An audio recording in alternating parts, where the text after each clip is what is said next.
Well, thefoodbabe.com is on the crusade for healthy foods, and they have now published an Anresco laboratory study showing glyphosate in cereals. Henry Rowland joins us now to talk about his discoveries. Well, Henry, these are food products that everybody eats. That's in probably most pantries in America, and these findings are pretty big, but most people probably aren't even aware of what a glyphosate is. So just briefly introduce our audience. What is a glyphosate? Why is it not something you want to ingest? Right, so glyphosate actually is the world's most widely used herbicide. It's used on crops such as corn, soya, and other crops as well, such as oats. It's sprayed a number of times a year on crops across the United States and around the world. There have actually been 18.9 billion kilograms of glyphosate herbicides under different names, but mostly under the name Roundup, which many of your viewers will be aware of as a Monsanto herbicide. So it's used everywhere, and it's probably one of the most ubiquitous chemicals, the most widely found chemicals in our environment. And tell me, obviously there's so much of this used in the production of these plants and our food products. Why is it bad? Why is this a negative thing? Why do people need to know the negative impacts of glyphosate? Sure. So glyphosate was introduced to the general public as a herbicide that was less toxic than other herbicides by the chemical industry. However, sadly, they missed to inform the general public that it has many toxic effects, both at low levels and at high levels.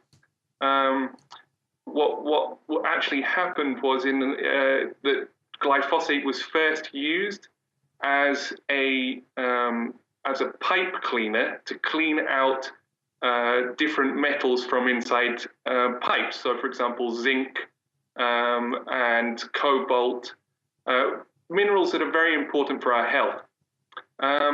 Now, the problem with that is also it could affect the nutrients that we are ingesting.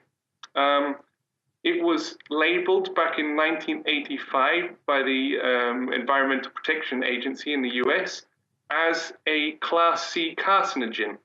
However, that mysteriously changed in 1991 into a Class E carcinogen, which meant that it was non-carcinogenic. It was only in 2015, so that's last year, that the World Health Organization actually reclassified glyphosate and glyphosate-based herbicides as a probable carcinogen, which obviously means that it probably is a cause of cancer in humans and in lab animals. And we've got cancer rates skyrocketing, obviously. This is undeniable, I think, to anybody who's living in reality. And the amazing thing is just 0.1 ppb of glyphosate is considered dangerous. And what was found in this study is that we have thousands ppb glyphosate in a lot of these daily products, cereals such as Cheerios, Special K, treats such as Ritz crackers and Oreos. So how does this get into all of these foods? Why do people need to know that this is in these foods at these astronomical rates? Sure. I mean, one of the reasons that we started the Detox Project, and we actually did this report with Food Democracy Now!, which is a big US NGO, is that generally the public worldwide is not given information about what toxic chemicals are in their food or in their bodies.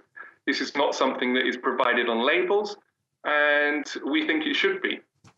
So we started studying these off-the-shelf products, and we concentrated on very popular products, as you said, from General Mills, from Kellogg's, from Nabisco, from PepsiCo, as you said, from Cheerios to Oreo cookies. And we wanted to start with glyphosate because it's so widely used. But we're actually going to go beyond glyphosate and start testing for many, many toxic chemicals in these common foods, and not just in the US, but globally. That's our aim. We really believe that food companies should be giving the public much more information on what toxic chemicals are in their products. Most consumers always talk about GMOs and toxic chemicals. Now we're starting to find out about what GMOs are in our food, but we still have no knowledge about these toxic chemicals such as glyphosate. And I hope this project starts not only the conversation, but starts to allow the public to find out all about these chemicals. Now, if I'm just a lay person in the public and none of this makes sense to me, this is all new to me, my first response is, well, why isn't the FDA doing something about this? We put our trust in these bureaucracies. If there was really something that bad, the FDA would be doing something about these glyphosates. What is your response to a person whose thought process goes down that pattern? Sure. So the EPA or the FDA sadly base all of their science on very, very old science, which suggested that the dose of a toxic chemical, meaning that the higher level of a toxic chemical, is the only one that is dangerous to human health. However, in the early 2000s and late 1990s, many scientists started to discover that low levels of toxic chemicals, low levels of glyphosate, actually hack our hormones, which causes many diseases. However, the FDA and the EPA have not caught up with the modern science, meaning that they're actually endangering the general public across America, and many of the regulators elsewhere in the world also haven't caught up with modern science. So when they see these results, they often say, well, these are low levels of these chemicals in the products that are sold. And my reply to that is always the low levels of chemicals are often just as dangerous as high levels. The FDA or the EPA do not do any testing of final food products off the shelf. There is no testing for toxic chemicals of final food products. All they do is the occasional testing of raw materials such as corn or soya. However, there are many ingredients in all of these products, so they should be testing final food products to protect public health, which they're just simply not. Well, it'll be interesting to see if the FDA does address these glyphosates at all and start doing testing for these things. And again, just to bring it back home for a second, you know, we all have seen cancer rates skyrocketing. Now, this could be something that we can directly correlate with that. But real quick, Henry, it is Christmas time here, and people are about to be feeding their families, cooking big meals for a lot of loved ones. What can people do to avoid the foods that have glyphosate in them?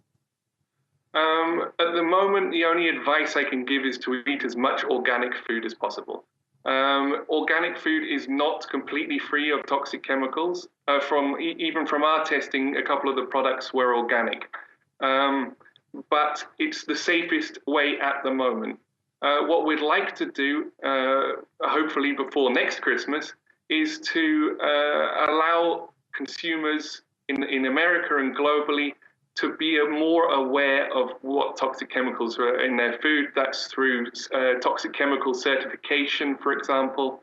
But for now, for this Christmas and New Year, I think just eat as much organic as you can. Now, what would you say to the website, real quick, to wrap things up, Snopes, who is basically debunking all of these findings? Sure, we were actually aware of how they got the information for this story, which was from Kevin Folter, Dr. Kevin Folter, who has been widely linked with Monsanto and the chemical industry for many years. And he actually supplied them with much of the information for this misleading story that they wrote about about our study. Since then, actually, the source of this story, Kevin Folter, has actually withdrawn his criticism because he was contacted by the lab that did our study, and he's now aware that the study was done absolutely correctly. All right, Henry, well, thank you for your time and thank you for your research into this important topic. Thank you very much as well.